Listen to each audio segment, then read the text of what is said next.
This video here today, we're going to start with this talk called The Boxes. We're going to start with it is a metaphor for the construct. It's the definition of who we are, the identity, and the roles we play. Like, who is Julie or John or Jacob? Or who is Ashley? Or who am I? The answer varies from person to person, and sometimes the answer is relatable and sometimes it is not. And that's because sometimes we share the boxes and sometimes we don't. So, for the purpose of this talk, I will focus on who Ashley is. So, what boxes does Ashley fit in? Okay.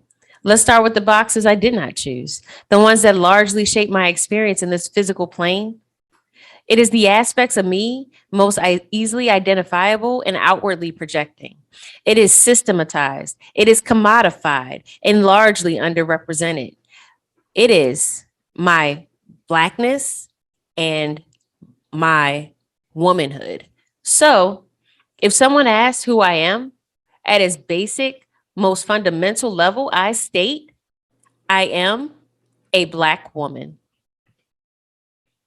But we all fit into boxes, dozens of boxes. And sometimes we choose them and sometimes we don't. But don't forget that they are gifts. So let me give you an example of one. The mom box. How many of you are moms here? Or the wife box, or the sister box, or the daughter box, or the aunt box.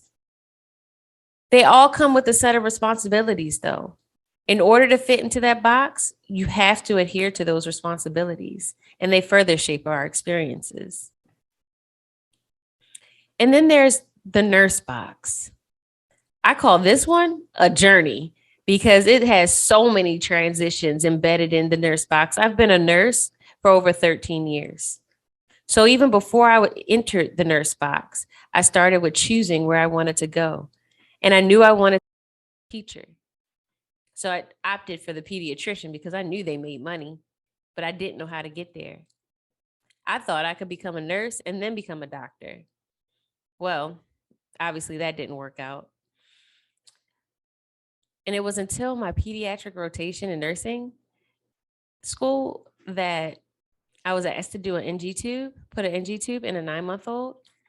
And let me tell y'all, he was sweating. I was sweating. He was crying. I was crying. And that was a no-go for me. But I graduated, right? It was a happy time. I was excited. I'm finally entered into the nurse box. I can identify myself as a nurse. And here I am, a novice and eventually an expert. But in the beginning, you start with a preceptor and a charge nurse. They tell you what to do, they show you the ropes. And then one day, you are the charge nurse and the preceptor. So, leadership was never my thing.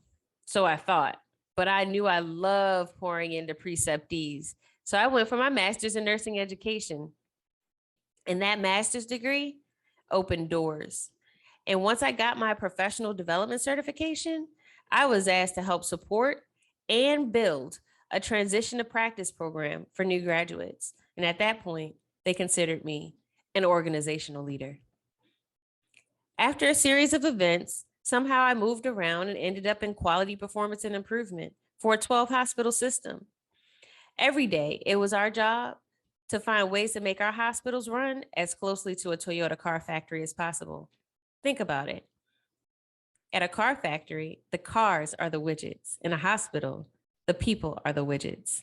Nonetheless, I was a system leader in a corporate office, and at some point, I was lost. I was wondering why I was here, where I was going, and what I was going to do next. And the answer to that has led me to cannabis nursing.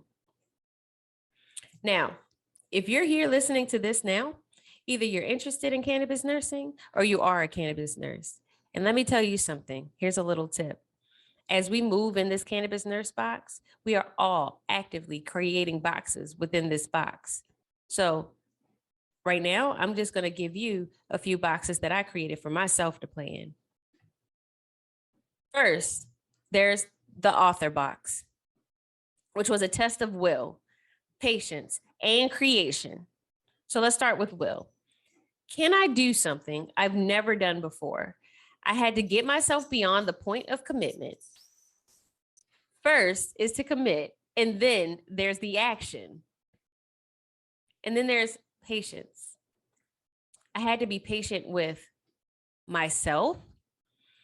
Even though I have led and supported large-scale million-dollar projects in the past, this was the longest, independent, and most personal project I've ever taken on.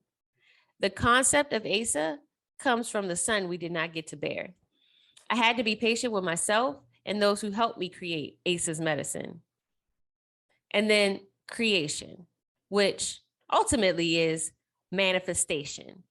Can the thought become the thing? And in my case, it did. An idea, ASA's medicine started off as an idea and transformed into a hard copy book for children to read to learn about medical cannabis. And you know what's interesting about cannabis nursing is that many of these boxes have only been explored from the surface level, which means in every box, there is room for expansion. And let's be real, if it doesn't make you nervous, it's not worth doing. And it has significantly changed the landscape of how we do business, but I had to keep going. And then drive. Am I going to follow this thing through? Because it's been hard. But I'm going to tell you this, purpose drives action. Then there's the educator box. As I mentioned earlier, education is my thing. But in this arena, education really looks a lot like advocacy. I've had to pull forward my knowledge of the adult learning principles, my understanding of human behavior while creating a creative approach in and guiding my way. I was lost. And authenticity is not easily found in the midst of hurt and pain. And here's a tip. In order to share openly, I had to find healing. And then there's a leader box. I mentioned earlier that leadership wasn't really my thing, but I'm here to tell you something. We are all leaders. Just being interested in a highly stigmatized plant and looking for ways of incorporating it into an antiquated healthcare system makes you a leader. You are doing something that not even half the nurses in this country are aware of. So for me, if you take one thing from this talk today and you tell a nurse friend, you are a leader. And with that, I will say this. I am the master of my fate, captain of my soul.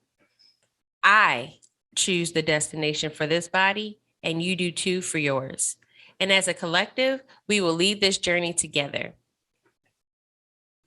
So, in conclusion, I'm going to end with a quote from the infamous Nipsey Hussle. The highest human act is to inspire. And I hope that I've done that here for you today. Thank you. This is Ashley from Cannabis Nursing Solutions. Follow me on Instagram at Cannabis Nursing Solutions. Please like and subscribe and share. The thing that makes cannabis nursing different is that sometimes you get blocked on social media. So I have to rely heavily on your shares. And if you've made it this far in the talk, please feel free to put a comment and say, I love cannabis. Thank you. And I hope to hear from you soon.